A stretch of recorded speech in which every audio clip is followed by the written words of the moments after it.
മോഹൻ എഴുതിയ തപ്പ് കുടുക്കയിൽ എന്തുണ്ട് എന്ന കവിതയിലെ ഒരു ഭാഗമാണ് ഇന്ന് ചൊല്ലാൻ പോകുന്നത്. കുഞ്ഞനുറുമ്പും കുട്ടിയോളും. ഉറുമ്പിൻ്റെ കൂടു തകർത്തപ്പം കുന്നോളം കുരിയരി കൂമ്പാരം. കൂട് തകർന്നൊരു കുഞ്ഞനുറുമ്പും കുട്ടിയോളും കെട്ടിയോളും പൊടിപൂരം.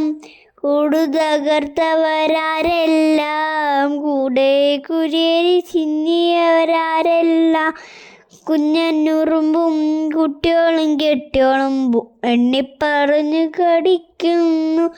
കുഞ്ഞനുറുമ്പിൻ്റെ കൂടു തകർന്നൊരു കൂട്ടുകാരിയെന്നറിയണം. കൂടുന്നു തീർക്കാൻ കുന്നോളം തോരം വീടാക്കി മാറ്റാൻ മലയോളം.